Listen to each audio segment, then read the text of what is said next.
Okay, maraming salamat. So, paki-mute lahat, no?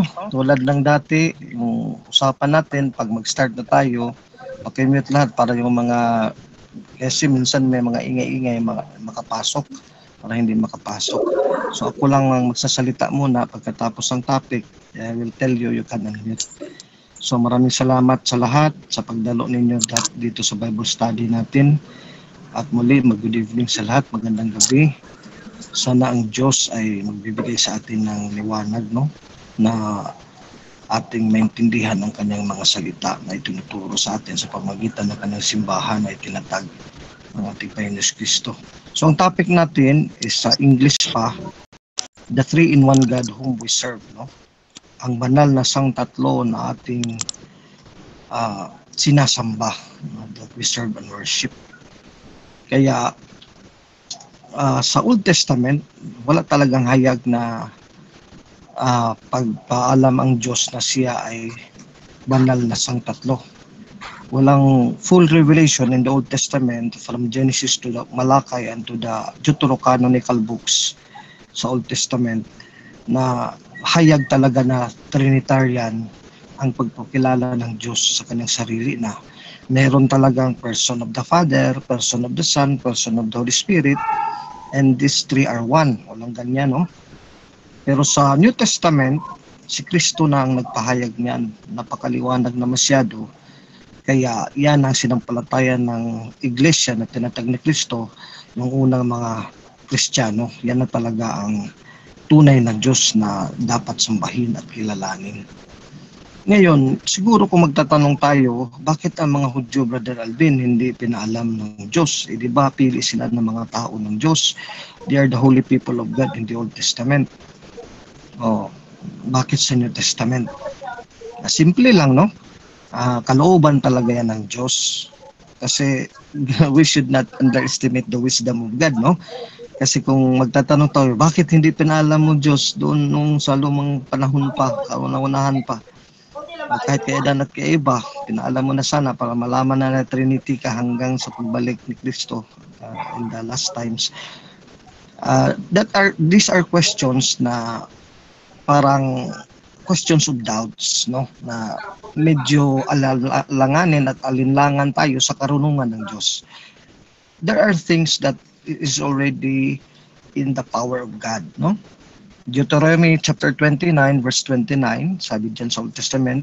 Deuteronomy, kung may ballpen kahit papel, you can also jot down the verses kasi Bible study to. Sabi ng Diyos dyan na meron siyang mga ipinaalam sa mga tao, pero meron din siyang mga bagay na hindi pinalam sa tao, nililihim niya sa kanyang sarili. So it is because God is our creator and our king, no? Siyang may-ari sa atin, siyang makapangyarihan sa lahat. So kalooban niya yan na hindi niya pinakilala ang kanyang sarili as the Holy Trinity in the Old Testament. So we cannot question that, no? Kagustuhan talaga yan ng Diyos, wala tayong magagawa dyan, no? Hindi na lang natin reklamo sa Diyos na bakit late ka, Panginoon, na nagpakilala Trinity. Kaya may ibang relihiyon dyan, mga Judaism pa, no? Tulad ng Islam, nakakopya sila ng oneness of God from Judaism. Kaya nagmix-mix yung Islam eh. Nangopya sa Katoliko, sa Kristiyano, nangopya din sa Judaism. Kaya lumabas sa mga tawid-tawid, mga oneness of God. So ganyan ang nangyari sa una pang panahon, no? So it is God's will to reveal Himself through His Son in the New Testament na talaga. Kaya ito Hebrews 1:1-3 is a very important verse, no? Hebreo 1:1 hanggang 3. Kasi ito yung kalooban ng Diyos of how He revealed Himself by and by. So we cannot question Him. Nung una nagsalita ang Diyos sa ating mga ninuno sa iba't ibang panahon at sa iba't ibang paraan sa pamamagitan ng mga propeta. Dito muna tayo. So, ang prerogative ng Diyos, He revealed Himself to even Adam and Eve. Alam natin, no, sa Genesis chapter 1, chapter 2, chapter 3. So how He revealed Himself, hindi natin siya makontrol, no? Siya ang may kalooban at may kagustuhan. Pero ang punto dyan, nagpapakilala din siya. At least, talagang nagpapakita ang Diyos in a way, no? Nagpaparamdam talaga siya that He is a personal God, no? Hindi natin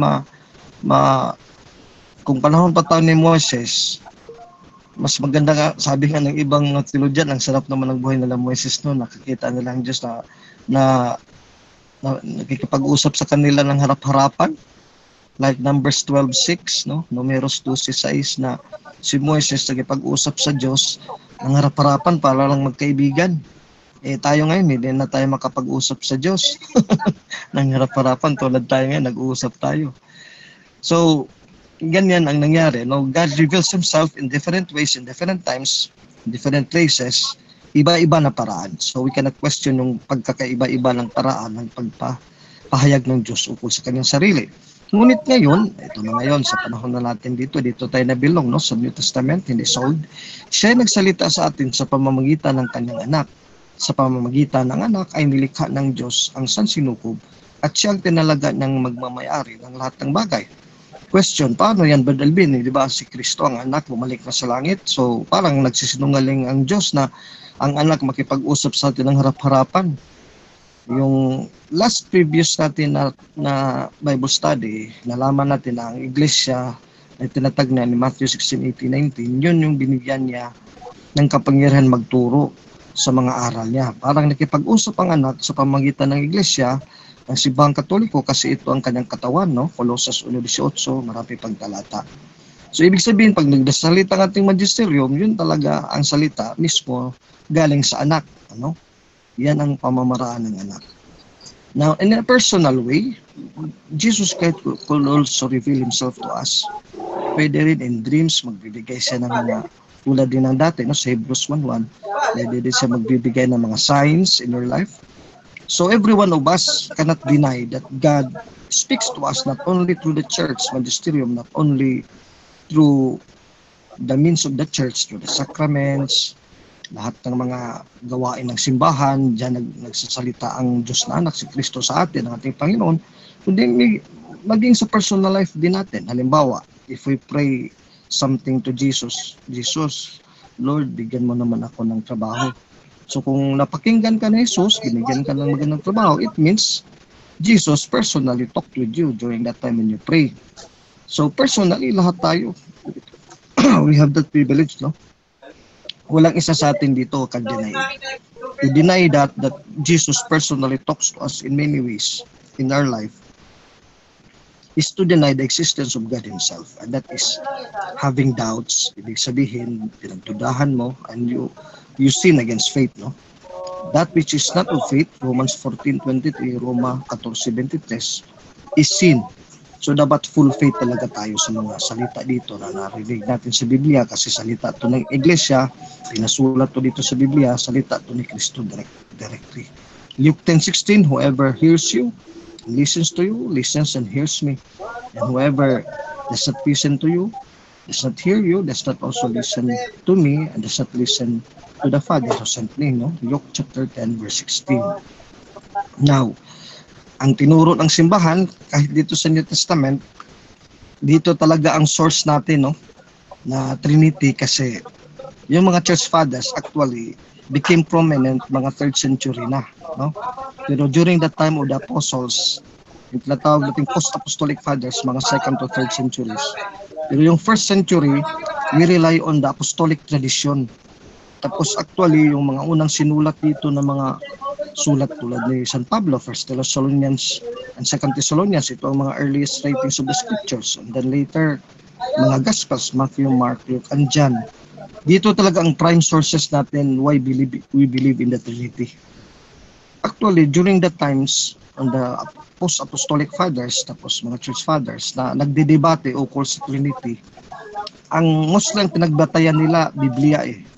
Kahit nga sa Council of Nicaea, nang kinundena nila si Arius, who does not believe in the divinity of the Son, no? Na tao lang daw si Kristo, hindi tunay na Diyos. Mga talata ng Biblia, baga nagdebate sila tulad ng debate natin ngayon sa DevCon, dito sa PDA, tulad ng debate nila Padre Darwin, nila Wendell Talibong, mga Biblia talaga, no, involved the Bible. Yun din ang nangyari sa 1st century. Kaya dahil sa pangako ng Diyos na sasamahan niya ka ng samahan ang iglesia na kanyang tinatagwa ng ibang Katoliko, kaya hindi nagwagi ang mga heresy, mga heretics, all were condemned. And even now, in our times, mga heretic na Catholic, hindi naman sila nagwagi, no? Ang karamihan naman nagwagi talaga itong tamang aral. So we have to believe and have hope and faith in the promises of Christ, no? Given in Matthew 16:18-19, tapos hindi tayo iwanan Matthew 28:18-19-20, no? So Matthew 28:19 hanggang 20. I will be with you till the end of days. Now, ngayon dito pa lang sa conception of Jesus in the womb of the Blessed Virgin Mary, Trinitarian na agad Tatlong persona na dito ang involved. Minsan doon sa Plaza de Venecia, I have a debate with Jehovah's Witness. Ito lang ginamit kong talata sa Luke chapter 1 verse 35. Let me read, no?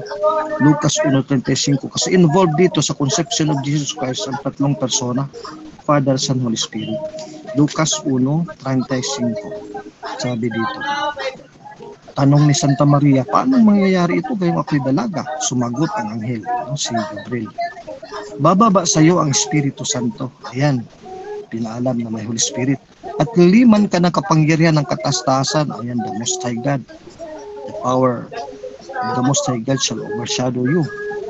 Kaya't banal ang ipanganak mo at tatawaging anak ng Diyos. Ayan, ang Diyos na anak, si Kristo. Kaya tatlo Now, why would we say this is Trinitarian? And this points that these three persons, the Father, the Son, and the Holy Spirit, are three persons in one divinity, in one God. Luke 1:35. Simply, kasi ang responsable ng paglihi kay Mama Mary, hindi tao.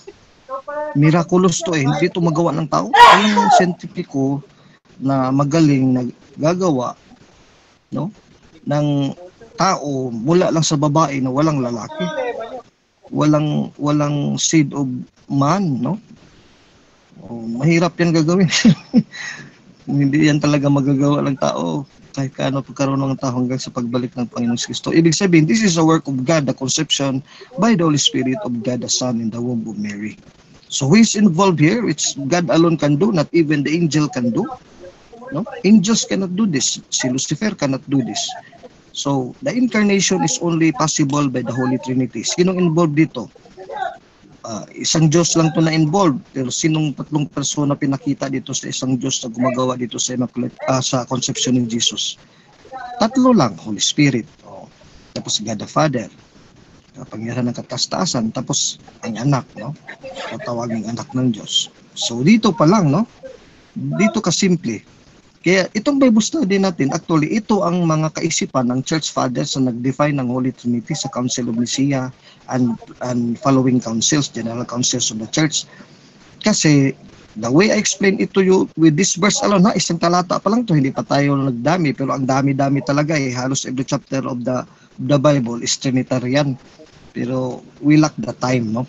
Pero kung mag-Bible study tayo na walang pigil 24 hours, siguro ang dami nating malaman noon. Every chapter pala, Trinitarian pala talaga.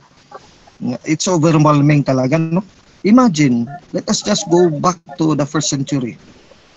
Meron na to nakasulat ito. Hindi pa to nakasulat Luke 1:35, pero oral tradition na to. So from this oral tradition, sabihin natin, nasulat na to during that time, 1st, 2nd centuries, 3rd century. So they conclude, no, tulad ng pagsabi ko sa inyo, this is the Syntheticum Ecclesia, the thinking of the church. The way I explain to you now is not from me originally. This is from the Church Fathers sa ating magisterium. I'm just copying, no, nangopya lang ako. So hindi ko to invento o enlightenment of the Holy Spirit ngayon tapos ako lang nakadiscover, no.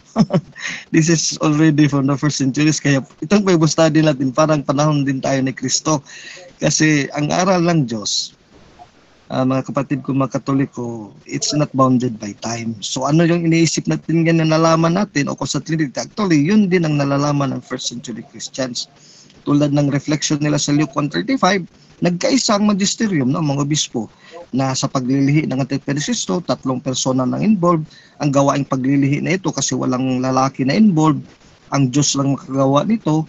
So the three are divine persons in the one God, no? Ang Holy Spirit, the Father, and the Son. That is how clear that the Church Fathers have understood the Trinity based on this first verse pa lang, ito pa lang talata, Luke 1:35. So pagdating ng Erehe, debatihan, talataan, bugbog sarado si Arius, no? Pinagalitan siya ng mga mga ibang obispo, pinalayas pa siya. Grabe doon ang panahon noon. Hindi, kung siguro ngayon, marami akong mga ayaw sa style ko, pero actually, ang style ko, yun talagang style ng mga church fathers. No? Mayroon talagang punishment agad pag heretic ka, palayasin ka, tapos pagalitan ka, no? Tapos bigyan ka ng maraming mga penance. Ngayon, mga heretic ngayon, grupo nila Sok Fernandez, wala namang punishment Kaya actually, kung sa buhay talaga to, kung makita ng mga first early centuries, mas nakakasunod ako dito sa style ng magisterium natin. Pero nabaligtad, ako ngayon ang most hated apologist in the Philippines. Sige lang, kasi yan talaga Hindi naman pareha tayo ng pagkakaintindi talaga sa buhay bilang apologist at bilang tagapagturo ng aral ng simbahan. No, anyway, I forgive these people within the church. Now, second verse. Dito naman ng second verse. These verses that I quoted are used and quoted by the church fathers, no? Sila Origen, sila ni Irenaeus, kaya nga nagturo sila ng Trinitarian. Bakit Trinitarian sila Origen, sila ni Irenaeus, etc.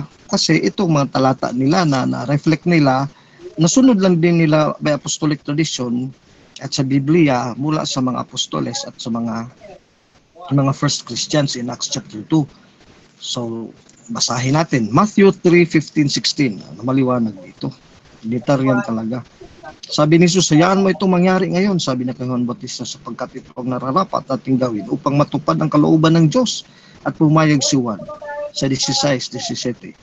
Nang mabautismo si Jesus, umahon siya sa tubig, nabuksan ang langit at nakita niya ang Espiritu ng Diyos. Ito na ulit. Sa conception, tatlo ang starring, Father, Son, Holy Spirit. Dito naman sa baptism of Jesus, tatlo na naman ulit starring, Espiritu ng Diyos, Holy Spirit. Sa Lucas 3:22, Espiritu, Holy Spirit. Dito, Espiritu ng Diyos. Bumababa sa kanya gaya ng isang kalapati o nag-reveal talaga, nagpakita talaga in the form of a dove para makita talaga ng mga Kristiyano na iba talaga to na persona, ang Holy Spirit, hindi to siyang mismong Ama. Kaya itong mga letra po letra sa Biblia, hindi naintindihan ng mga wanis. Grabe talaga, no?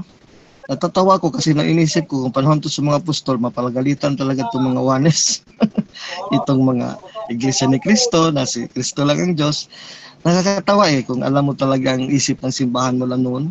Itong utak ko, nakalinya na to, na may lubid na to, may connection na to sa mga church fathers, ang utak ko, sa kakabasa ng mga turo ng magisterium. At isang tinig mula sa langit, ito ng Ama, nagsabi, ito ang minamahal kong anak na lubos kong kinalugdan. Ay, napakaliwanag. So again, dito, pinapahiwatig na ang Diyos talaga to, no, nagpakita, no? Una, kasi sa baptism, we become the children of God. Kaya nga, in-illustrate ng Holy Trinity na ito ang mangyayari. When you are baptized as a Christian, as a Catholic, the Holy Spirit will be given to you so that you will be adopted by God the Father as a son, as His children. Daughter and son tayo ng Diyos Ama sa pamamagitan ng Holy Spirit na mataglay natin. But ang Holy Spirit na mataglay natin ay galing din sa anak sapagkat ang anak mismo ang tumubos sa atin kay the Holy Spirit cannot act on us kung hindi pa nagpakamatay si Kristo, walang dugo na mabubo, no? Hebrews 9:22, Acts 20:28, and many verses in the Bible. Hindi effective, no, kung wala ang anak nagbubo ng kanyang dugo. Kaya ito, kanyang pagbabata, no, he suffered, he was persecuted by the Jews, hindi siya kinilala bilang Diyos sa naging tao. Kaya kawawa naman natin ni Kristo, no, sa kabaitan niya, tapos minamali pa siya ng mga tao, no, paging yung mga relatives niya does not even accept him at first and even later, and not until the resurrection and the ascension into heaven. So ayan, Trinitarian talaga yun. Again, the baptism of Jesus Christ, Matthew 3:15, 16, 17. Si John dito sa kanang Epistola Catholica ad Sancti Juani Apostoli, the Catholic Epistle of St. John the Apostle, no, na ginawa na lang ng King James the General Epistle para medyo mawala yung word Catholic in English. Pero tingnan mo sa dictionary, General Epistle ginagamit ng KJV 1611, pero hango din pala yan sa word Catholic. Even in the Reformation in the 15th century, mga tuso talaga itong mga Protestante. Kaya ngayon hindi na sikat ang word Catholic kasi binago na nila. These are 7 Catholic letters or Catholic epistle. In 1 John chapter 5 verse 7, actually starting from verse 6 up to 8, is a commentary, Catholic commentary of St. John of what happened in the baptism of Jesus. Noong bautismo ni Jesus, ito yung komentary ni Juan. Unang Juan 5:6 hanggang 8. Si Jesucristo ang naparito sa sanlibutan, binautismuhan sa tubig, ayan. At nagbubo ng kanyang dugo, ayan, yan ang sinabi ko. Ito mga sinasabi ko, may talata talaga, litra po litra. Hindi to gawa-gawa ni Brother Alvin, kundi ano talaga to, Syntericum Ecclesia, the mind of the church, no? I'm just only sharing to you what I have learned from the mind of the church. Sa kanyang kamatayan, hindi lamang binautismuhan sa tubig, kundi nagbubo pa ng kanyang dugo. Ang Espiritu ang nagpapatuo tungkol dito, sapagkat ang Espiritu ay katotohanan. Tatlo ang nagpapatuo, ang Espiritu, ang tubig at ang dugo. At nagkakaisa ang tatlong ito. Ayan, napakaliwanag. No? So there are three that bear record in heaven. Other versions, there are three that bear witness in heaven. Sa King James, based on the Latina Vulgata ni St. Jerome and Clementine Recension, itong 1 Juan 5:7-8, actually these are pinapakilala na tatlong persona to. Ang Ama, ang Salita, ibig sabihin ng Anak, at ang Espiritu Santo. So by order to, no? First person, Father. Second person, Son. So baga yung Matthew 3:16, rambol yun. No? Hindi tama ang pagka-order noon. Unang Holy Spirit, second ang Father, na third yung Anak. Tapos yung sa conception naman, Luke 1:35, nag-rumble din. Unang Holy Spirit, second ang Father, third ang Anak. Dito, in order na talaga ni John, based on Matthew 28:19, the baptismal formula, baptize them in the name of the Father, first person, of the Son, second person, and of the Holy Spirit, third person. Kaya ito na ang komentary ni St. John based on the Gospels, no? So, ito nang sinusunod natin na unang persona talaga, Father. Hindi mo yan pwede marambol, no? Na Dalvin, tatlo naman ang kinikilala ko. Pwede ba sa akin? Holy Spirit is first. Tapos second is the Father, third ng Anak. Ay, huwag tayong ganyan. It is not the mind of the church, no? Papagalitan tayo ng magisterium. Actually, to say that is heresy. That is doctrinal. That is dogma about the Trinity. Tapos binago natin. Ang gusto lang natin ang masunod, hindi ang Diyos. O si Juan, sinara na to. This is already Catholic epistle, Epistola Catholica ad Sancti Juani Apostoli, which means that all Catholics should comply, no, without further complaint, no, walang reklamo, no, mga reklamo hindi na pwede tanggapin, okay, this is already a closed matter. The Father, the Word, and the Holy Ghost, and these three are one. O inulit sa verse 8, for there are three that per record on earth, ito naman sa lupa, the same persons pa rin involved, the Father, the Word, and the Holy Ghost, and these three are one. Ibig sabihin, ang Diyos sa langit, Trinity. Ang Diyos sa lupa, Trinity. So, wala nang sulok dito sa sanlibutan na hindi Trinity pinagkalala ng Diyos pagkatapos ng sulat to ng mga apostol and also apostolic tradition. Again, Luke 1:35, conception is Trinitarian.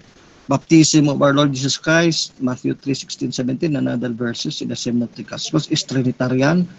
Commentary of St. John based on Matthew 28:19, the baptismal formula is Father, Son, Holy Spirit, repeated by St. John in his Catholic epistle of St. John the Apostle, 1 John chapter 5, verse 7-8, Father, Son, and Holy Spirit. So ayan, talagang Trinitarian na. Now, I have read scholarly works na who deny na gloss daw itong 1 Juan 5:6 hanggang 8. So baga dinagdag lang to, wala daw to sa original manuscripts. Now, actually ito, sabihin na lang natin, ang ano nito based on the Latin manuscript in the 12th century. Pero ang tanong, meron bang protestante sa 12th century? Wala. So Katoliko nga. Nakakatawa ng mga protestante, reklamo ng reklamo, wala naman sila doon. Ano pakialam nila? Ang Reformation, 15th century, 16th century, itong mga Baptist, mga reklamador. Kaya nga ang Simbang Katoliko ito, nagdagdag dito para maliwanag yung Trinity based on Matthew 28:19. So that the church determines which is the Word of God. Ang iglesia na tinatag ni Cristo, Matthew 16:19, by the power of the Christ, determines ano ang salita ng Diyos. Hindi naman sinabi ng Diyos na, uy, itong Biblia, Iglesia Katolika, mga papa at mga obispo, dapat buo talaga to ha. Pag nasulat na to ng isang libro hanggang pahayag, buo na to. Hindi, pwede pa rin na may singit na mga words of God, may gustong ipasulat ng Holy Spirit later. Kasi nga, ang order nga dito sa Biblia, isi-simple pa nga nauna eh. Di ba? Ang earliest writings na nakumpal sa Bible are 2 Thessalonians, 1 Thessalonians. So, ibig sabihin, una pa sa Gospels. Di ba? Si St. Paul later na na-convert. Oh. Tapos una pa ang mga apostol na iba. Tapos bakit ang sulat ni St. Paul ang nauna pang nasulat, nauna pang sumikat, nauna pang na-circulate? So ganyan eh, marami kasi mga bagay hindi naintindihan ng mga Protestante kasi sarado kasi ang pandinig nila eh. Sa ating Katoliko, we should also be open-minded, no? We should not listen too much of the Protestant kasi masasara yung mabibingi tayo eh. Kaya yung sinasabi ko, pag naging humiwalay ka na sa Katoliko, maging bobo ka na. Kasi hindi mo na maintindihan eh, kasi the Holy Spirit is only within the church. The Holy Spirit do not act, lalo na sa Revelation, sa kanyang salita, hindi siya nagsasalita ng maliwanag doon sa labas ng iglesia, dito lang sa loob. Eh, hirma, kung iiwanan ko itong sibang Katoliko, kahit bright na ako dito sa apologetics, no? Tapos gustuhin ko talaga, iwanan ko to, join ako ng Iglesia ni Cristo, bigyan ako nila ng 100,000 per month na sweldo, tapos mayaman ako doon sa INC, tapos kalimutan ko na simbahan, mabubobo na din si Bad Alvin. Kaya ayaw kong ganyan eh, pabayaran ako ng isang bilon, tapos gawin akong bobo. Bahala na kayo dyan. No? Yung mga ministro ng iba dyan, galing sa Katoliko, mga born again, nag-protestante, nag-ministro, nag-pastor, dahil sa pera, dahil sa asawa, dahil sa love life, o dahil sa pera, bahala sila. Basta yan ang nangyari sa kanila. Lumabas sila ng Katoliko, naging bobo na sila sa Biblia. No? Naging wanis na, naging osas na, wala nang ribulto, o ganyan, naging kulto na. Pag nagkahirap-hirap sa debate, sa rebulto kumakapit, di ba? So, ganyan, dito lang tayo, hanggang dito lang tayo. Kasi kung sasabihin natin lahat ito, i-expose natin itong lahat ng talata ay maubusan tayo.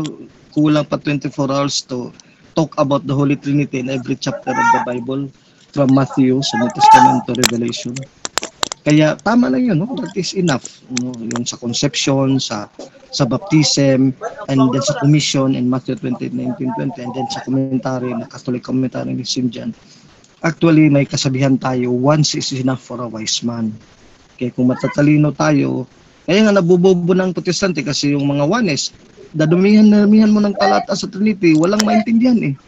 Tambakan mo, gusto, bigyan mo pa kung ng malinaw na maliwanag na talata. Ang dami na nabigay sa'yo eh. Nabubuk ka lang talaga ng demonyo kasi hindi ka makaintindi. Kaming Katoliko, bright kami, isang talata lang naintindihan na namin.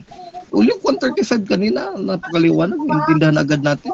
Kailangan pa ba natin ng ibang talata? Yung 135 can stand in itself. Debate ko ng Saksi Nueva, yun lang ang ginamit ko eh. No? Buong halos isang oras kami nagdialog sa Plaza Independencia, yun lang talata ko, Luke 135. I did not use Matthew 28:19. I did not use the baptism verse in Matthew 3:16-17. Kasi once is enough for a wise man. Eh, dito ang karunungan sa atin sa simbahan. Kaya yun, hindi na kailangan na madamihan natin ng talata. No? That is enough. So God really is Trinitarian, very clear. One God is Father, Son, Holy Spirit. Who says the Bible, the Word of God, 1 John 5:7-8. The baptism formula, baptize them in the name of the Father, the Son, the Holy Spirit, is qualified by St. John in his Catholic epistle in 1 John 5:7-8. These three are one. So, yung Diyos, ang pagkaisa nilang pagka-Diyos, tatlong persona. Inulit-ulit din San Juan ang order, first person, Father, second person, the Word or Son, and third person, the Holy Ghost. At itong tatlo ay isa. So, yan ang sinasamba natin, the God that we serve. No? Very clear in the Bible. So, tapos na ang ano natin, ang sharing ko, so you can open your audio, you can ask questions or you can share your thoughts, no? Hindi naman to solo ko lang. Lahat tayo dito, no? May mga alam naman about Trinity. Sige, open your audio. Brad Jan Paulo, open your audio. Brad Saturnino, Brad Ramon, open your audio. Sister Esa, Brad Arvin, Brad Kyle, open your audio. Brad Ike, open your audio. You can start now talking. Maliwanag ba? Naintindihan ba? Kahit mabilis ako magsalita. Sir,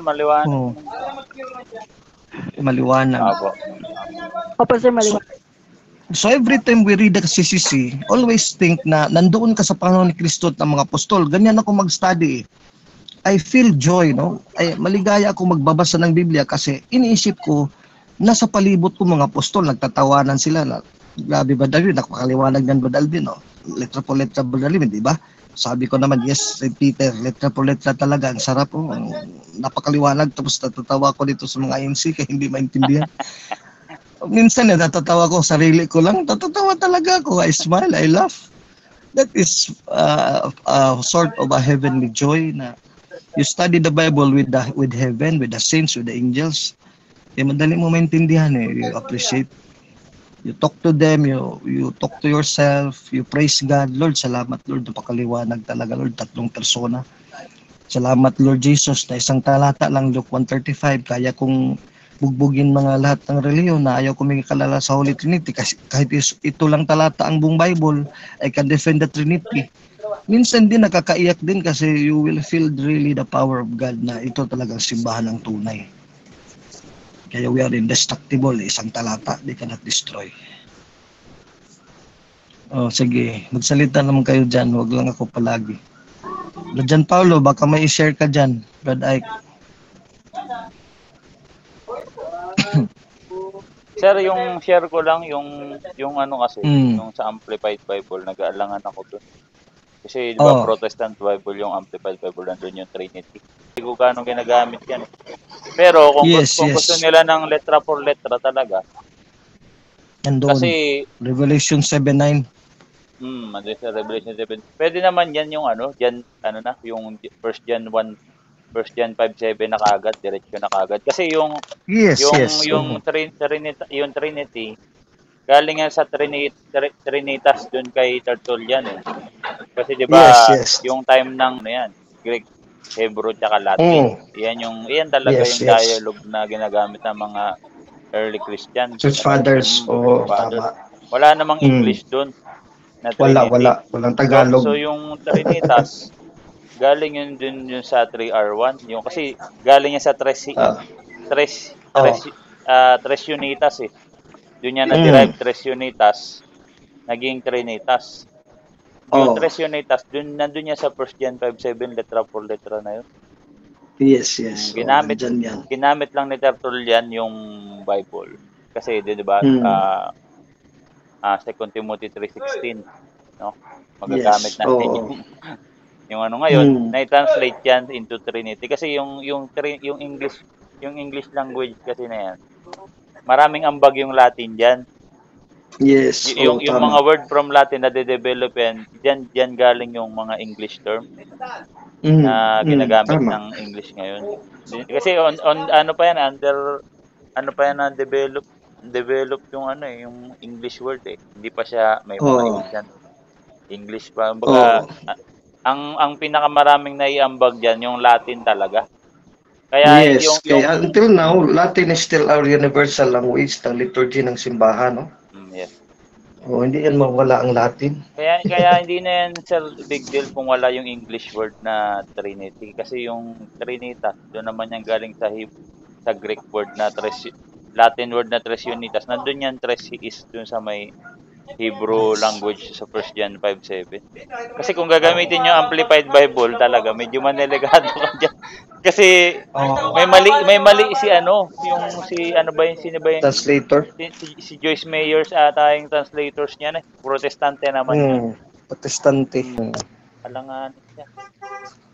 Pwedeng gamitin yung laban sa atin eh. Kaya nga, hindi tayo matakot na mag-translate sila to fit their doctrine o gusto nila mga ideas nila sa Protestante, pasok din sa Biblia. Kasi tayo naman may hawak ng original meaning ng mga Bible talaga eh. So mahuhuli din natin sila. Kaya nga, na-prove niyan sa debatehan natin. When I debate, try to use the Greek. Di napatunayan ko sila, mga sinungaling sila. So we don't need to fear. Parang yung word Catholic, galing yan, diba? Galing lang yan sa word na general dun sa Hebrews 12. 12 ano ba? 12:23 ba yun? Oh yes. 12:23 no? The General Assembly of the Church of the Firstborn. Oo. Yun lang galing. Pangkalahatang pulong. Si Mr. Soriano, yun ang meaning niya ng Catholic pangkalahatan. Kasi may Dictionary of UP siya. Hindi niya nabasa niya. Dishonest talaga si Mr. Soriano kasi nabasa niyan Hebrew 12:23. Ayaw lang niyang banggitin. Kaya masira man sila. Saka ginawa nila batayan yung English tsaka Tagalog. Oo. Ginawa nila batayan ng letra por letra pa. Oo. Kamote. Oo. Ako naman po yung experience ko sa sa isang talakayan namin between me and born again Christian member. Doon pa lang kasi sa prayer, parang hindi ko feel yung presence ng Holy Spirit sa prayer nila. Yes. Kasi parang yung prayer nila, di ba sa sa prayer nila, doon mismo sa church nila. Napatay yung ilaw. Tapos sila, parang hindi ko talaga feel yung presence ng Holy Spirit. Ng Diyos. Kasi yung Panginoon na tumawag sa akin, wala doon sa born again Christian. Kasi ilang taon ako nagtagal sa born again Christian, but toward it, hindi ako nabinyagan. At that time. Kasi I was guided by the Holy Spirit. Na sabi sa akin ng Holy Spirit, huwag kang kumanit dyan. Wala ang kaligtasan dyan. Wala kabuluhan. Wala ang na tumawag sa'yo dyan sa simbahan na yan. Tama. Psalms 127 verse 1, walang kabuluhan ang bahay kung hindi yung Panginoon ang nagtatag. Yes. Kasi ang born again Christian kasi, yung church na yan, tatagla ng tao. Yes. Yun din yung tatag ng tao, ang tatag ng tao, hindi yan tinatahanan ng Diyos. Acts 7:48. God did not live in temples made by human hands. Gawa 7:48. Amen. Kung sino nagtatag, yun din yung tagapagbantay, di ba, sir? Yes. Peke na tagapagbantay, mga lobo yan Kasi sa totoo lang, ginagatasan lang ang membro. Ay, totoo po yan. Kasi experience ko po talaga yan. Yung ginagatasan yung mga member. At dati talaga ako na gano'n dyan. Nagtatights ako. Pero nung nalaman nila na nanlamig ako, sinabi nila sa akin, bro, bakit hindi ka na umatin sa pagiging born again? Sa Brother Arvin po. Bakit hindi ka na umatin sa church namin? So, nung narinig ko yung sinabing yung word na church namin, ay parang hindi yata ito tatag ng Panginoon tatag lang ng tao. Sila pala may-ari. Sabi ko, masaya na ako sa pagiging El Shaddai. Ang El Shaddai kasi, hindi yan tatag ng tao. Sa Diyos talaga. Pumasok ka ba dyan sa ibang reliyon? Pinasukan mo rin? Sinubukan mo rin? Yes. Naghanap talaga ng katotohanan. Lundag ka ng lundag? Hindi, pa ako noon. Devoted Catholic pa ako noon. Pero nag-seeker ka truth seeker ka daw, sabi pa ng dating daan, naghanap ng katotohanan. Yes, totoo yun. Truth seeker ako. Nandiyan na yung pagiging pag-search ko sa baptist. Sinasabi nila, nasa kanila, sila daw ang tunay na iglesia. Ngayon, sinasabi sa kanila, paano mo may papakita ang ebidensya na kayo ang tunay? Yes. May kaupayan ba sa inyo si Kristo? Wala. Puro claim lang yan. Dalawang apostol. Cannot be proven. Yung tanong na yun, hindi nila masagot. Hindi talaga. Kaya na-decide ako na umalis na lang.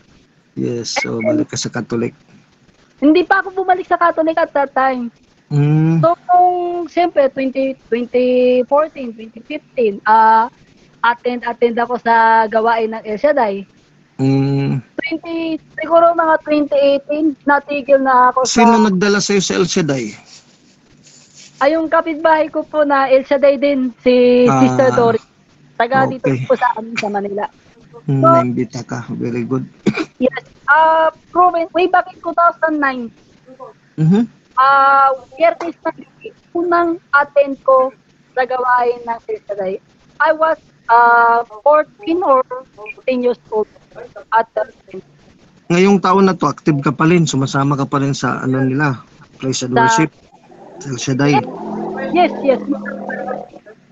Sumasama pa rin ako sa praise and worship nila. Ako po kasi, ano talaga ako, truth seeker talaga ako. Dati pa, way back in 2011 to 2018, truth seeker talaga ako. So, nagsusuri, sabi ni Soriano. Yes. Kasi nung ilang iglesia na yung sinuri ko. Pero parang wala akong nakita. Wala akong nakita doon sa iglesia na yun. Buti, tinulungan ka ng Diyos, binigyan ka ng biyaya na hindi ka doon, maloko. Ang iba, naloko hanggang ngayon eh. Yes, totoo yan. Ang daming nalinlang. Nakakalungkot po talaga isipin na marami sa mga Katoliko na kulang salat ang kaalaman. Hindi talaga nila maintindihan kung ano yung ibig sabihin ng BAC. At saka yung BACRM o ito tawag na ito ang opinion. Ito yung definition ko sa BACRM. Basic Ecclesiastical Charismatic Renewal Movement. Which is wala ito sa lahat ng sekta. Sa opinion ko lang, meron nito sa El Shaddai. Sa El Shaddai kayo. Meron. Si Sister Tina Sarmiento, El Shaddai din yun. Si Sister Maria Tina Sarmiento. Kasama natin dito, El Shaddai din yun eh. Taga Ilocos yun. So pwede nyo po siya tanungin kung ano po kung meron po ba na Basic Ecclesiastical Charismatic Renewal Movement. Sigurado, alam yun. Active yun si Sister Tina sa Makati siya ngayon. Okay. Ato 2018, nag-stop na ako sa pagiging truth seeker. 2018. But still continuous pa rin ako sa pag-attend sa mga gawain ng El Shaddai. And then, nagsisimba ako from 2015 until now. Nagsisimba pa rin ako.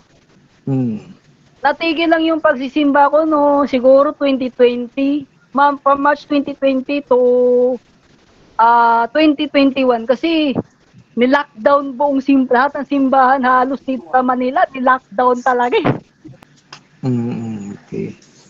At bro, natigil ako sa pagsisimba at that time. Nung siguro kasagsaga ng di ako naniniwala kasi sa COVID, sa totoo lang eh. Ang COVID kasi, sa diablo yan, hindi yan sa Diyos. Pero hindi ka nagpabakuna? Ay, hindi ako nagpabakuna. I was vaccinated by the blood of Jesus Christ of Nazareth.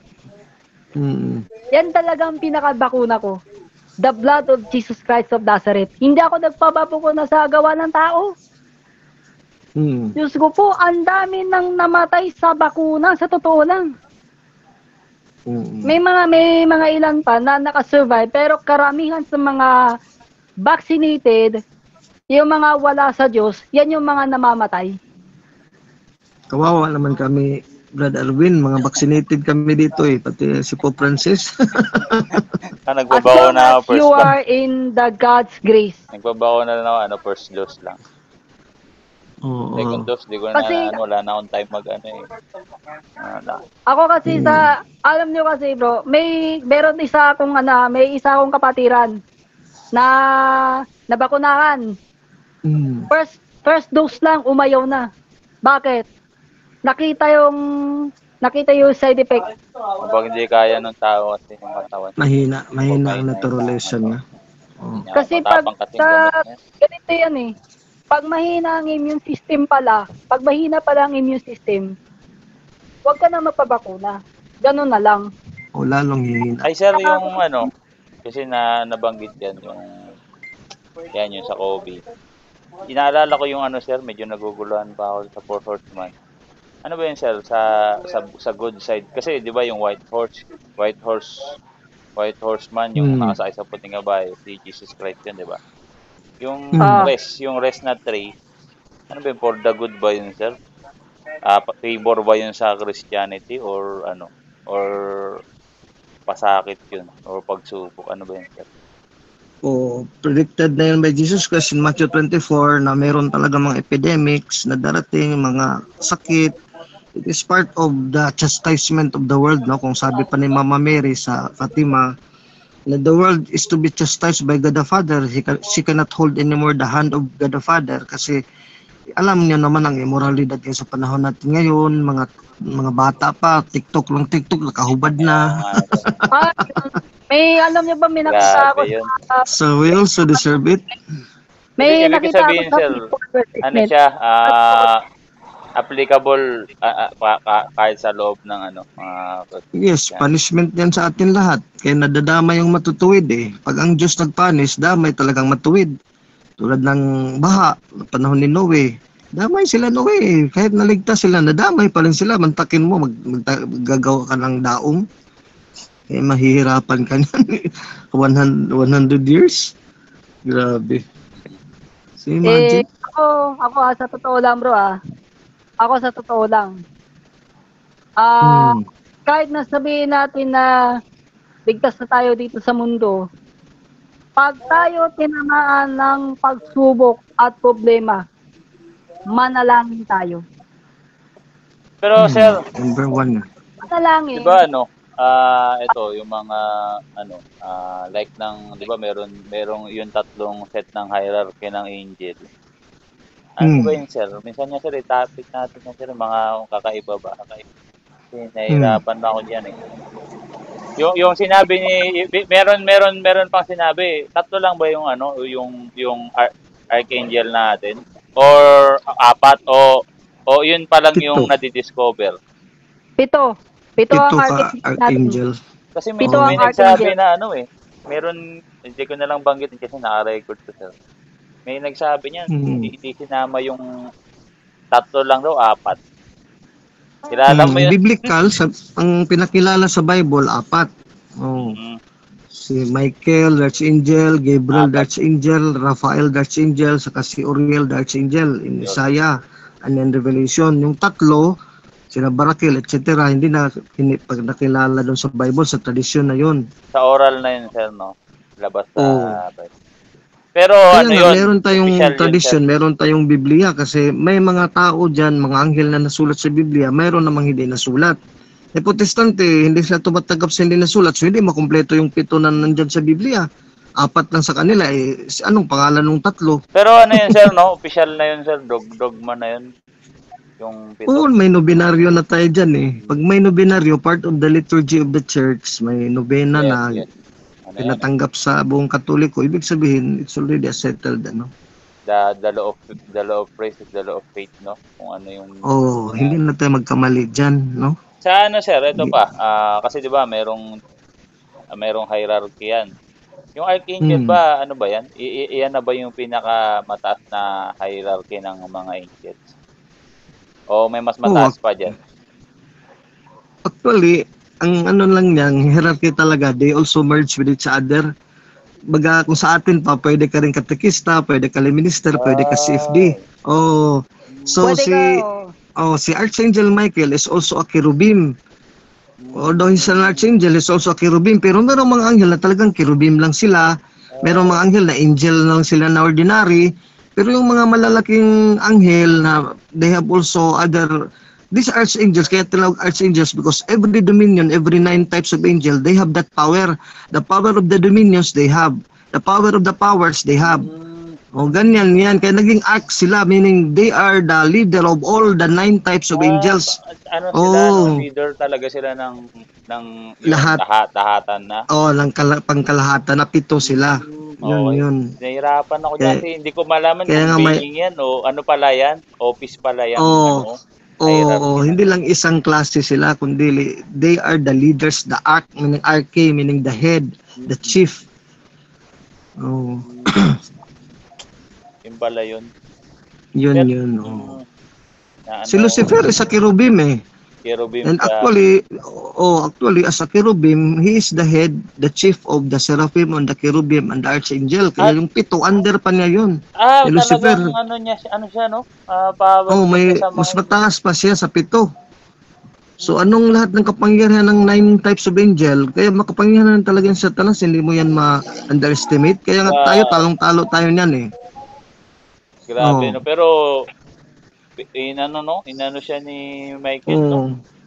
Yes. Tayong lahat dito, tayo nag-Bible study dito. Actually, we are under even Lucifer's power kasi nagkakasala tayo eh. Yes, he is responsible for tempting us like he tempted Jesus. Yan sir, isa pa yan sa mga trick question. Ako naniniwala ko na lahat ng masasamang mangyari sa iyo.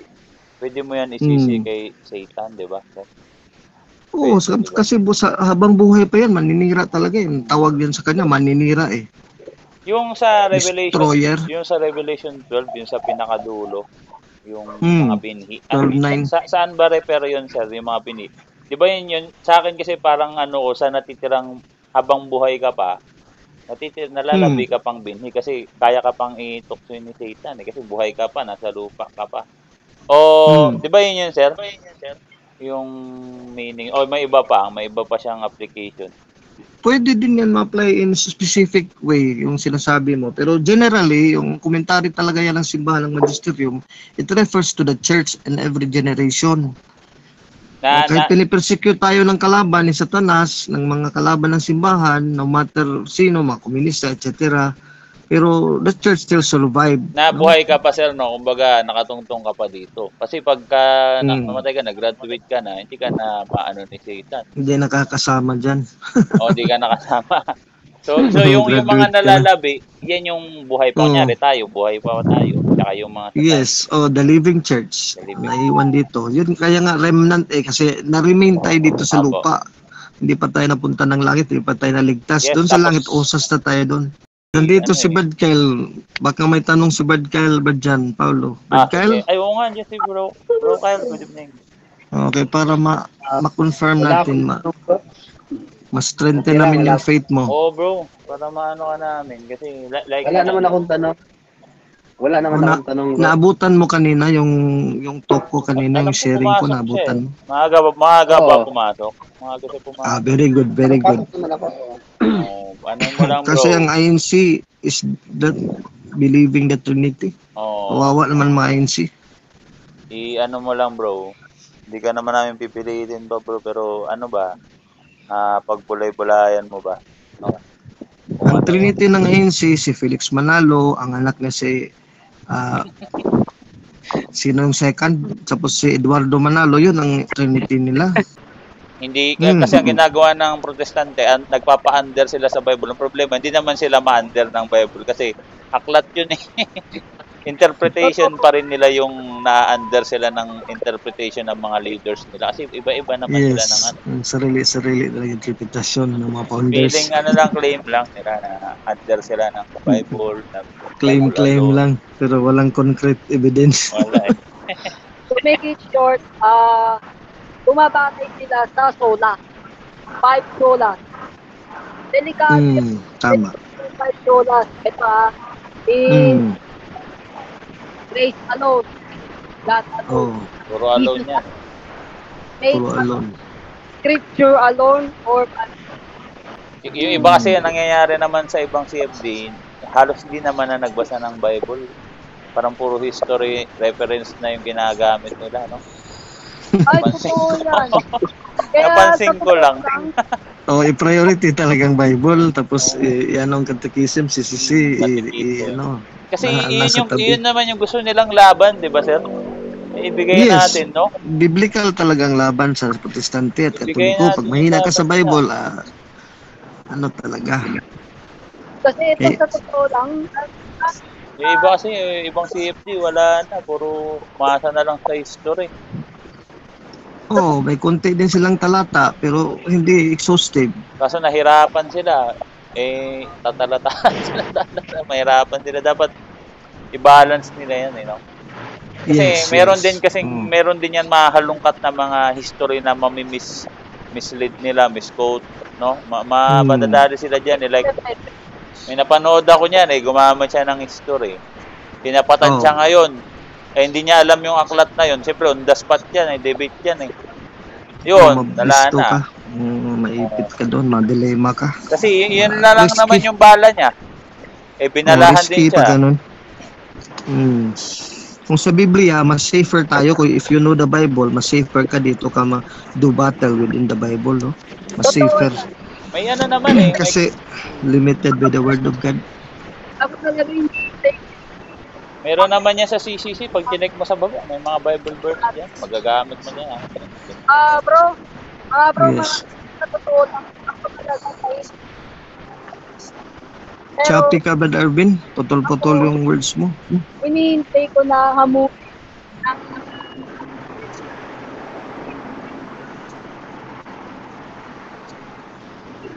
Sister Esa, baka may ano ka dyan i-share o itanong, Brad Saturnino.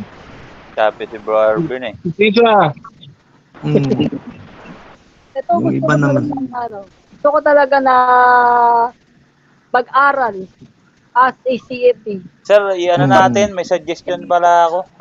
Kasi 'di ba, official group natin yung RDM Generals, no? I-ano natin sa profile natin. Kagaya ba nung iba? Kahit i-logo man lang. Logo lang muna. Logo lang muna. Sa profile. To identify our group, no? Okay lang. Maraming nag-aano sa akin eh, kaso hindi ko maasikaso rin, sir. Sino kaya pwedeng ipasa? Ina-add ko eh. Kaso na-approve ba? Sino ba nag-approve sa GC? Sila, Sister Esa, si Brad Raymond, Gailo. I-accept nyo lang na ako pag nag-add daw kasi pwede naman natin yung sipain anytime eh. Kung sakaling yan. Kung magpasaway. Magpasaway. Marami nag-aano sa akin eh. Kasi hindi ko talaga siya matutukan. Mo. Tsaka yung sabi i-post ko daw. Nagaya nila Kuya Rowel Tio, sir. Gusto nilang sumali. Sila Rasa. Hindi ko maano. Sa totoo lang na-meet ko na si Brother Noe Dora noong December 5. Diyan sa Manila? Si Brother Noe. Dyan sa Manila, nag-meet kayo dyan? Nandyan siya nakabase eh. Sa Misa sa Tito de Paseco. Sa may Manila. Noong December 5. Talagang nahiwagaan ako sa conversion story niya. Ang dami yung tutunan. Saka lahat ng mga kinukwento niya sa amin, detalyado. About yung dati niyang sekta, kung saan siya dati kabilang. Talagang inilalat niya lahat ng mga activities nila noong Protestant pa siya. Born again pa siya. Born again pa siya noon eh. Napirma ko nga po na siya ang kauna-unahang pastor na na-convert sa simbahang Katolika way back in 2007. Hindi ko sukat akalain na ma-amaze na po sa mga kwento niya. Kaya na-spark pa ako ng gusto eh. Sa sarili ko. Marami yan sila, 200 plus yata. Marami na ngayon. Baka 300 pa, 500. Ano yan, sir? Grupo nila yan? Association of Converted Pastors to the Roman Catholic Church. Nakarehistro talaga yan sila sa SEC. May grupo sila. So, under sila ng Catholic Church. So, yes. March yata, anniversary nila. Dinaos sa probinsya. Si Bishop Bacani ang yata nila, spiritual director. Bishop Bacani. Ganda yan. Yun ang spiritual director nila, Brad Noe Dora. Baka nga si Bishop Bacani. Kasi si Bishop Bacani, spiritual director din ng El Shaddai eh. Spiritual advisor na. Spiritual advisor na ng El Shaddai. Kasi nagkapalitan sila ni Father Sunny De Claro eh. Ganun ba? Okay. October 2021 pa. Kaya akala ko talaga nung October 2021, nag-humili pa siya. Nagpapahiwatig na siya. Kala ko, baka mawawala na si Bishop Bacani, wag naman sana. Kaya, nandyan lang yan si Bishop. Healthy pa naman yan si Bishop. Kaya pa niyan mag-director. kaya pa nga niya Hmm. Kaso nga lang, no, nagpapahiwatig si Bishop Bacani. Natuloy ba yung mga bro, yung kala ano pangalan na ito, yung sa LCA? September 30 pa. Ang debate na, September 30. Aba, matagal-tagal pa, no? Preparation. Kaya nga, ang suggestion ko nga, dapat kasi it would show that we are unprepared on the part of CFD. Oo nga, tagal pa pala. Kaya nga ang gusto ko, mga leaders natin ng CFD National, na huwag naman sila magtatamad-tamad sa pag-aaral. Ba't ang haba ng preparation, Sir Alvin? Kaya nga, yun nga ang point na nagreklamo ako na bakit naman ang sobrang tagal? Parang bago yung topic naman, parang bago sa kanila pag ganyan. Laban masyado yun. Lang talaga mahaba ang buwan. Ano ba pangalan nun? Si RJ Seno, laban RJ Seno. Handa na yun eh. RJ Seno, Maganda siya, ikaw na lang sana no? Ako anytime talaga. Hinahamon ko na talaga, matagal na. Nung COVID pa, ayaw lumaban eh. Ako, kay Kuya RJ, fans nga niya ako sa mga debate niya. Kaso nga lang, hindi ko matake yung niya. Yung may view siya. Okay. Traditionalism, hindi ko lang talaga matake. Pero okay naman siya nasa Catholic. Kaso nga lang, maganda talaga malaban, kasi para sa kapakanan din niya yan eh. Diba, sir? Tama. Nila. Para matuto siya. Tagal pa, no? Tagal pa. Katapusan pa, September 30. Sabi ko, ano bang pag-aaral niyo? More than 1 month kayo mag-aaral, isang topic lang.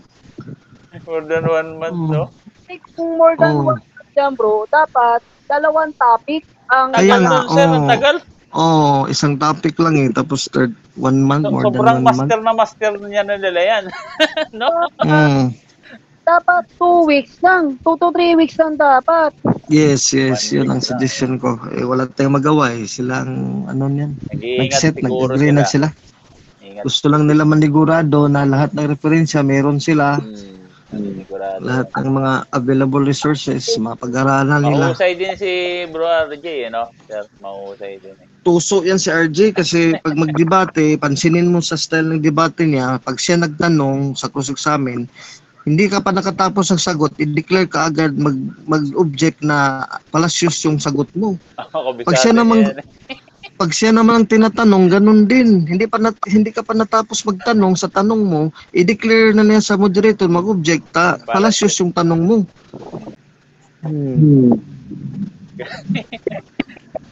Tapos si Brad Ryan Milano naman, ang president natin na CFD National President, is soft-spoken. Hindi siya, tapos hindi pa siya well-trained in debate, siya ang harap. Mayroon siya mga debate na, pero local debates lang, yung mga usap-usapan lang sa mesa. Magulang pa naman sa Kuya RJ eh. Mas lamang si RJ sa experience. Dapat ikaw yung, Brad? Kasi, dapat ikaw yung opponent ni, Brad? Kayo sana eh. Sigurado yun si RJ sa akin. Kaya nga, umiiwas yun sa akin eh. Yung unang hamunan namin, naggawa na talaga kami ng thumbnail. May petsa na nung COVID. 3 times na binago yung venue. Nagdadahilan pala yun.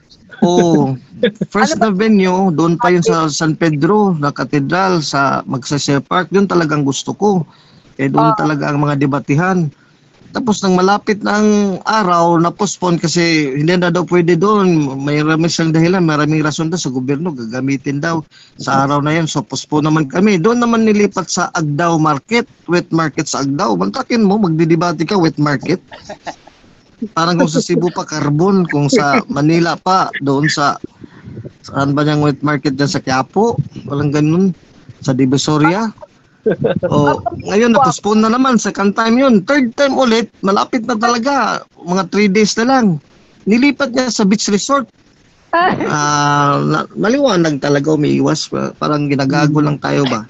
Alibay lang yung Brad para makaiwas. Oo, umiiwas. Sino makikinig sa atin dyan sa beach resort? Loko-loko yan sa Argesino. O ngayon naman, challenge naman ako sa kanya. Pinadala ko kay yung kaibigan niya dito sa Cebu na close friend niya. Pinadala ko yung challenge niya. O hindi niya sinagot agad. Nagpapatay mali na hindi pa niya alam na naghamon ako sa kanya. Tapos may born again naghamon sa kanya. Schedule agad. Nagdebate agad sila. May moderator pa. O ganyan siya. Pero kung ako, yung nagdebate din sila ng significantes sa Tagalite. Schedule agad. Tapos may moderator yung sa Puro Kamatuoran. Nagdebate sila. Pero ako, gusto niya, marami siyang kondisyon na pwede daw ako pumasok doon. Walang moderator, kami lang dalawa. Kalukuhan yung ganyan. Diyan gulo nun. Kasi pwede, si operator, off niya ako. Pag magsalita ako, maipit na siya. Bigla lang akong tanggalin. Wala akong laban doon. Siguro tawa siguro ng tawa pag ganun. Loko-loko talaga yan, Sir J. Hindi talaga yan nalaban sa akin. Alam ko naman yan eh. Iblinak pa ako niyan. Nagdebate kami sa chatbox kasi dating friends kami niyan kasi kasama kami sa God Died. Friends kami dati noon, wala pang COVID noon, friends kami. Pro God Died siya eh, ayos nga eh. Kasama nga kami kaya friends kami noon. Pagputok ng God Died controversy, friends kami. Nang nagdebate kami sa traditionalism, ayan, binak na ako. Paano ko yan makommunicate? Block na ko niya kaya hindi makayanan eh. Nakipagsigawan talaga sa mga taga-CFD Cebu no, kala EYD, tulungan siya doon eh. Tulong yung mga minions doon eh. Pag pumupunta yan ng Cebu, hindi yan nagpaalam sa akin. Kaya kung malaman ko, puntahan ko talaga sa plaza. Nalaman ko na pauwi na eh. Bro RJ ba, Katoliko? Yes, Katoliko, traditional, SSPX. Ay!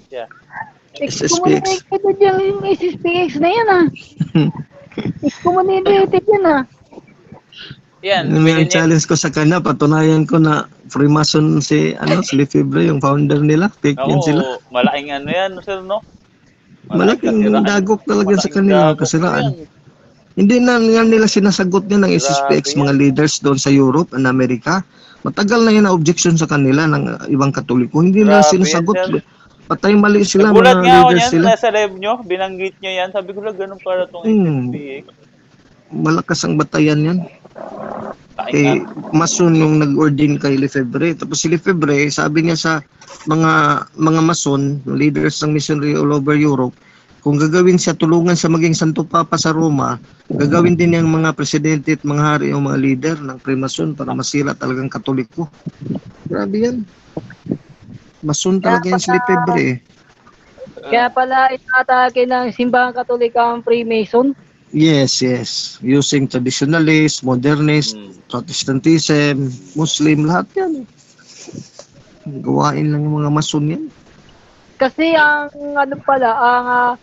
pag umanib ka pala sa Freemason, ang espiritu ng Freemason, hindi na basta-basta makakaalis sa buhay mo. Grabe yan. Satanic kasi yan. Si Lucifer kasi lang Diyos nila dyan. Pinakamatinding kalaban pala ang espiritu ng Freemason. Parang nag-join ka ng Satanism. Gano'n na. Mas matindi pa sa yung mga satanic temple. Ano lang naman nila yan. Kailan lang yan eh. Yan yung mga yan ang unang-una. Freemason. Yun ang ibig sabihin na we're in the end times kasi Satanism was already preached. Bill Gates, Freemason. Si Jeff Bezos, Freemason, yung mga milyonaryo dyan. Joe Biden. Si Mark Zuckerberg, Freemason pala. Si Zuckerberg, Freemason pala. Elon Musk, baga Freemason din yun. Nag-imbento ng artificial intelligence, mga robot. Delikado yun. Ay, oo. That is immoral. Sa Japan nga, yung una talaga nag-imbento ng AI daw na robot. Binaril nga yung mga gumawa eh. Tinago nila yon, hindi nila pinalam sa mundo. I-program yan AI yan Pwede mong taniman ng utak yan Naka-program. Pinatay yung mga scientist, delikado yun. Salamat lang at na-control nila ba? Hindi pa yun na-control. Tapos tinabunan nila, hindi nila ni World News yun, kaya makakasira yun. Andiyan yung mga makabagong, mga modern antichrist na yes. Yung yung maliit na chip, Microchip. Oh. Yan ang kinatatakutan ngayon ng mga faithful followers. Pwede si Satan gagamitin niyang AI parang mag-recarnate din siya. Di man niya kaya ang incarnation tulad ng Diyos na si Kristo, naging tao, hindi niya kaya sa kanyang kapangyarihan. Idaan niya through technology, human technology. Yung science, doon siya dadaan doon. Pero imperfect pa rin yung baga parang his version of incarnation, pero yun na rin para makasira sa mundo. Yes. Hindi natin alam. O sige, palang malalim ng gabi, wala na bang question dyan, Brad Saturnino, Brad Kyle, Sister Esa, nandyan pa ba Sister Esa? O sige, mag-closing prayer na tayo. So sinong mag-closing prayer? Another na naman? Mag-volunteer? Wait lang, may tanong ako. Okay lang. Sige. Si Brad Kyle to. Brad Kyle. Sige, Brad Kyle. Patuloy lang. Trinity, aral Katoliko. Pag sinabing Trinity, ibig sabihin ay Diyos. Tama po ba yun, Bro Alvin? Yes, that is the one God. Kaya nga, ginamit lang yung word na Trinity to make sure na the Father, the Son, and the Holy Spirit is indicated na may tatlong persona sa isang kadyusan. Okay, bro. Ngayon, kung ang Trinity ay binubuo ng tatlong persona, kung si Kristo ay kabilang sa persona ng Diyos, bakit tinawag siyang Diyos anak na sa talatang Juan 10:30, sinasabi niyang siya at ang Ama ay iisa? Bakit tatawagin ba siyang Diyos anak kung ang iisang Diyos ay ang Diyos Ama? Kung si Kristo ay kabilang sa persona ng Diyos at tatawagin na ang tatlong persona ay iisang Diyos, bakit hindi na lang siya tatawagin Diyos Ama? Ang sagot dyan, Brad Kyle, kasi ang Ama mismo nagpakilala na meron talaga siyang anak. In the Old Testament, maraming talata, Psalms 2:7, to Samuel 7:14, Chronicles, etc. Proverbs 34, sabi ng Ama, "Today, you are my son." And today dyan, hindi yan araw na Lunes, Martes, hindi yan human day, kundi the day of eternal day of God, no? Kaya Jesus is from eternity, Micah 5:2. Maraming talata, no? Quoted in Matthew chapter 2. So, ang pagsabi ni Jesus Christ in John 10:30, I and my Father are one. So, na-preserve yung I, ang anak, and my Father, kaya nga anak siya kay Father, yung isa, are one. Hindi sila dalawa o tatlo, Holy Spirit, isa lang talaga sila. So, the Catholic Church is just following the words of Jesus, letra po letra. Hindi mo yan maririnig sa ANC na may anak. Ang anak, naging anak kasi may Diyos Ama siya, na nanganak sa kanya. Ang Ama, naging Diyos Ama kasi may anak din siya, na inanak niya.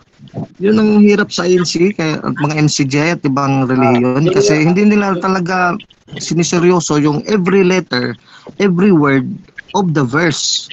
Sa Katoliko, every letter, every comma, every period, the whole phrase and every word of the verse is considered by the Catholic Church.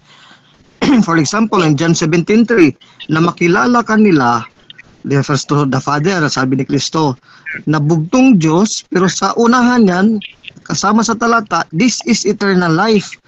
So sabi ni Kristo, sa buong mundo, ito po ang buhay na walang hanggan. Ano itong buhay na walang hanggan? Dalawa bang buhay na walang hanggan? Ang Ama at ang Anak? Hindi, isa lang eh. Ito ang buhay na walang hanggan. Singular. Ano yon? Compose na. Makilala ka na bugtong Diyos. Kaya nga bugtong kasi I and the Father aron magkaisa sila sa pagiging eternal life, sa pagiging bugtong na Diyos, na makilala ka nila, walang salitang Ama, na isang bugtong na Diyos at may at si Kristo na yung pinadala. So yung pinadala, yun yung Diyos nagpakita sa atin dito sa mundo kasi ang Ama hindi naman nagpakita sa atin eh. Nagkamali dyan ng INC. Bro, sige, Brad Kyle. Yun nga yung punto ko eh. Sabi mo, magkaisa nga sila, di ba? Yes, sa kadyusan. Ang Diyos Ama, ayun yun talaga yung tunay, yung Diyos. Kung si Kristo ay magkaisa din sa Diyos Ama, bakit nga hindi na lang siya tatawagin Diyos Ama? Bakit tinawag ba siya Diyos Anak? Okay, pa silang yun yung punto. Hindi pwede siya maging Diyos Ama din kasi ang pagkaisa nila sa kalikasan ng pagka-Diyos, ang kadyusan, Godhead, their divinity, their divine nature, isa sila. Anong uri at anong kalikasan ng anak, ganun din ang Ama. tulad ng tatay mo, kalikasan tao. So ikaw na anak ng tatay mo, kalikasan tao ka rin. So ang Diyos Ama in eternity nanganak sa anak. Kaya nga naging Diyos Ama siya, hindi lang siya Diyos. Kasi kung pipilitin talaga natin ang logic ng INC, lalabas sabihin natin, hoy Diyos Ama, dapat hindi ka natawaging Ama, Diyos ka na lang. Wala nang anak, wala nang Ama, walang Holy Spirit kasi isa lang ang Diyos. So DIOS lang, wala nang Ama. Hindi mo yan may iwasan, sa Old Testament pa lang may Ama na. So ibig sabihin, ang Ama, paano naging Ama yung Diyos Ama? Kasi meron nga siyang Diyos Anak. Hindi siya iiral bilang Diyos Ama in eternity kung wala siyang Diyos Anak in eternity also. Yun din ang Diyos Anak, hindi iiral bilang Diyos Anak in eternity kung wala ding nanganak sa kanya o naipanganak siya ng Diyos Ama din na katulad niya ng kasarian at kanyang uri at kalikasan. So, necessary kasi yan logically no? Tulad mo, sabihin natin, ikaw Kyle, nung hindi ka pa nagkaanak, hindi ka tatawaging tatay o ama. No? Kahit may asawa ka na wala pa kayong anak yung asawa mo, yung misis mo, hindi rin tatawagin nanay kaya wala pang anak Pero halimbawa hindi kayo magkaanak, nag-adapt lang kayo, so pwede na kayong gawing tatawaging nanay at tatay. Kaya naging tatay ka dahil meron kang anak, hindi ka pwede tawagin na strictly na tatay ka na wala ka namang anak. Mister ka lang, asawang lalaki ka lang, pero you cannot be called father if you have no son. So in the Bible, ni-reveal kasi rin na ang ama merong anak, ang anak merong ama. Ni-reveal yan sa Bible, hindi mo yan maiwasan, letra po letra yan, na son. Even the Old Testament son, Isaiah 9:6, a son is given unto you, he will be called mighty God. So hindi mo maiwasan yan, ang letra po letra sa Old Testament pa lang. So kaya nga, yung Katoliko, hindi umiiwas sa letra po letra, kundi tinanggap na may pagkumbaba, James 1:21. Kaya tinanggap yan ng Iglesia Katolika, yun ang itinuro. Anong itinuro ng Biblia? Sa ANC, tinuro ba yan na may Diyos Anak? Wala, Ama lang. So paano nga tunay na Diyos Ama yung sinasamba ng ANC, ng Saksi ni Jehovah? Kung walang Diyos Anak yun, hindi yun pwede. Na Diyos Ama ka, tapos wala pala siyang anak para sa'yo. Fake yun na Diyos Ama. Baka si Satanas yun na Ama. Kaya walang mga anak si Satanas. Diyos din si Satanas, 2 Corinto 4:4. So, ang nasamba mo pala, kahit na si Diyos Ama ang gusto mo sambahin, yun palang si Satanas na Ama na Diyos-Diyosan din dito sa mundong nasamba mo kasi walang anak. Kaya nilinaw nga kasi the Father is object of worship. So, dyan sa Biblia, Old and New Testament, meron din siyang anak na object of worship din. Hindi pwede ama ng ama ka lang mag-worship tapos ang anak hindi mo i-worship. If you do not accept the Son, to worship the Son, ipinasamba nga siya ng anghel, Hebrews 1:6. Kung hindi mo isamba ang anak, hindi mo masamba ang ama. Hindi ka pwede magdirekta pagsamba sa ama kung hindi mo sambahin din ang anak at ang Holy Spirit. Kaya nga John 14:6, nobody can worship the Father if they would not go through me. I am the way, ako ang paraan. So lahat ng paraan ng pagsamba, pagsilbi sa Diyos, dadaan kay Kristo muna sa anak bago sa ama. So ganyan yan. So ang INC Saksi ni Jehovah, sorry to say, yung pagsamba nila lahat hanggang kay Kristo, hindi yan papasa kasi si Kristo hindi nila kinilala.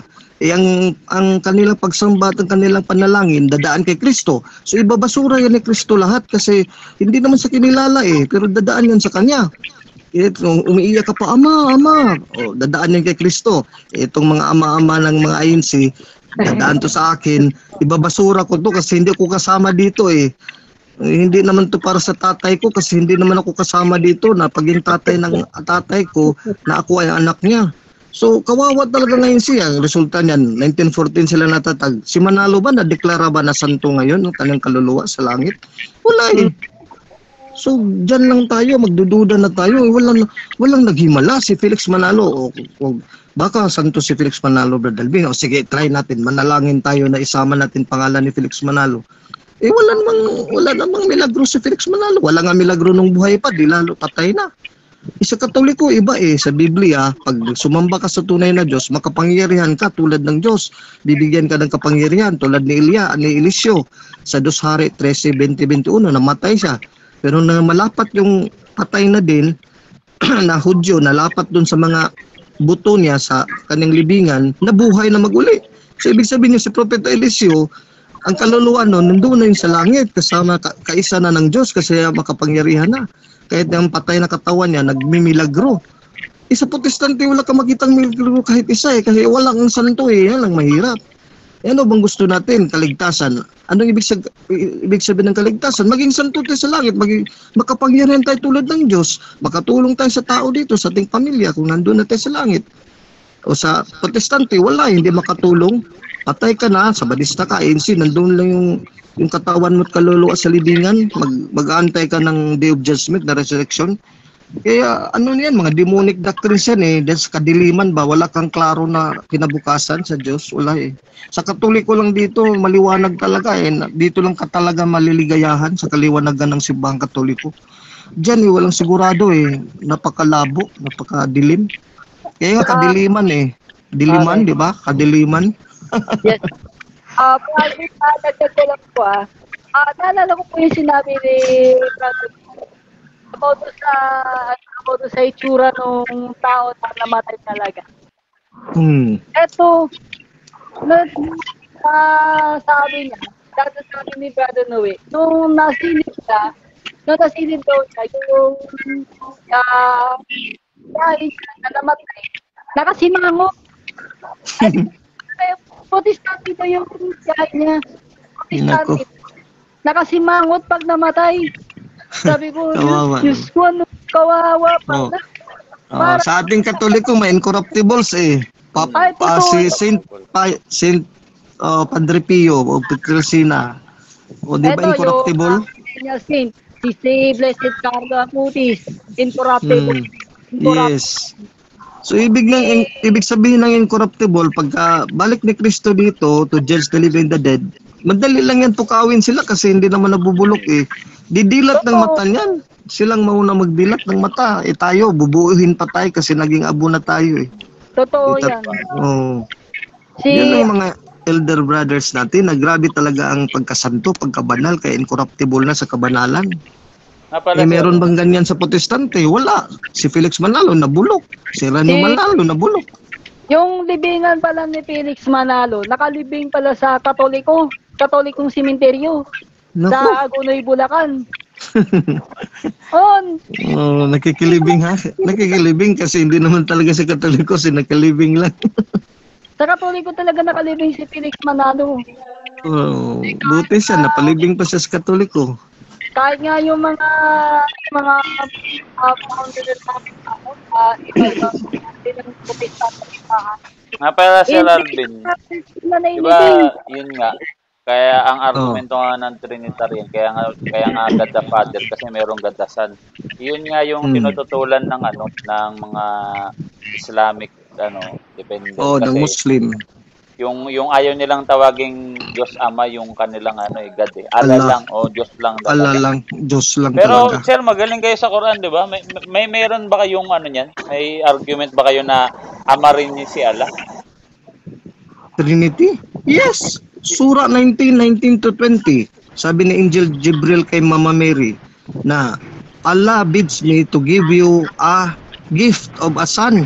So yung anak galing yun sa kay Allah. So tatay pala si Allah kasi may anak. Hindi naman si Jibril may tatay ng anak. Si Jibril ba? Hindi. Nagbigay lang siya ng balita kay Mama Mary na Santa Maria, ikaw ay binigyan ng biyaya ng Allah, ng Diyos, na bibigyan ka ng anak.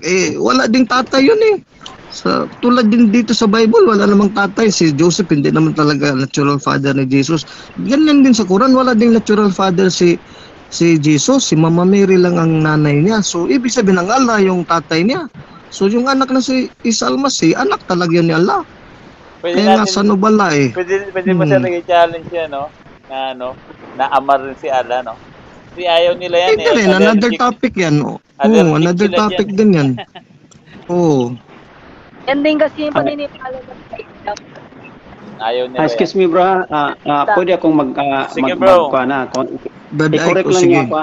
I-correct lang ko. Si Brother Kyle kanina, yung John 10:30, yung concern niya, no? John 10:30. Yes. Di ba yung isa na pagkaama? Okay. Ganito yun, yung, di ba, sabi nga ni Brother Alvin kanina, ang lahat kinukonsider ng Katoliko. Ibig sabihin, yung pagbigay ng interpretasyon ng Katoliko, lahat-lahat, yun, nandoon yung hermeneutics, nandoon yung semantics, lahat-lahat.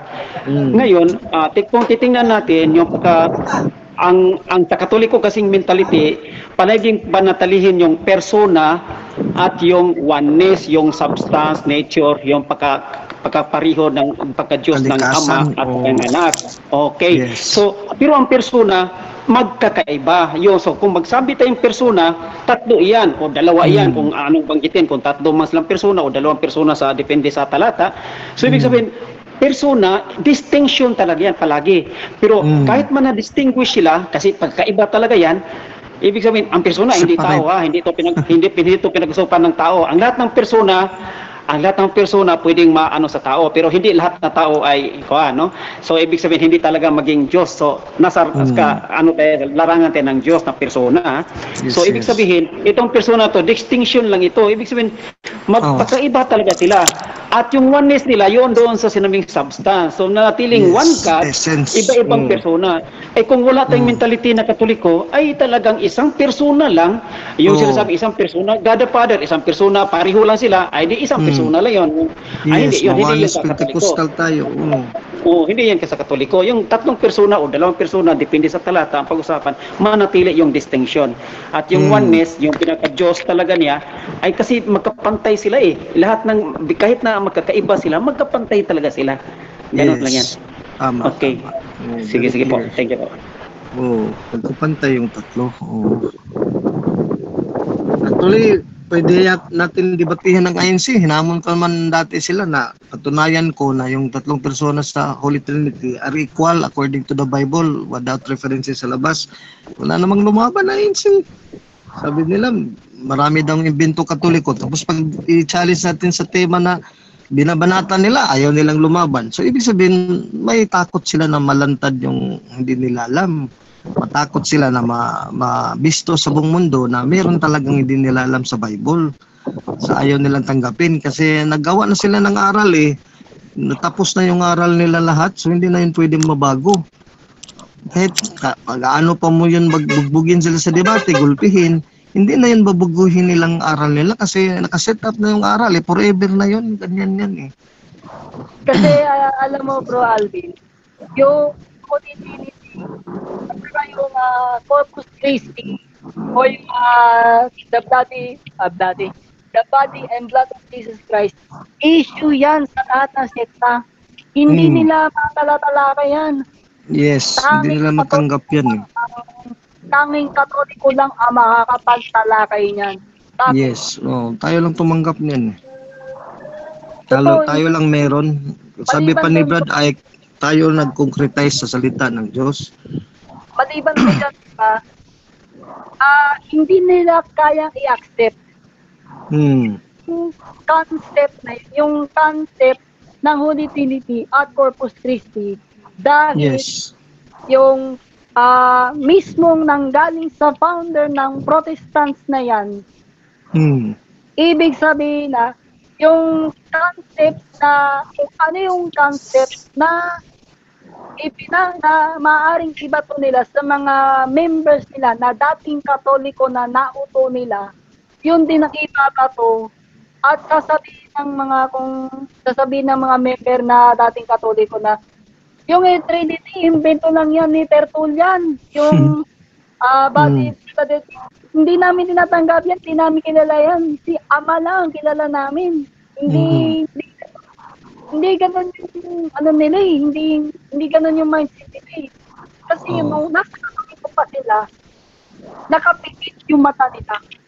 Totoo nga sinabi ni Brother Janto na yung mga mata ng mga Katoliko na kulang o salat ang kaalaman, nakapikit. Totoo po yun. Nakapikit yung mata kasi bulag sila sa katotohanan. Kaya nga nasabi ko sa sarili ko, I consider them as a weak Catholic. Bakit?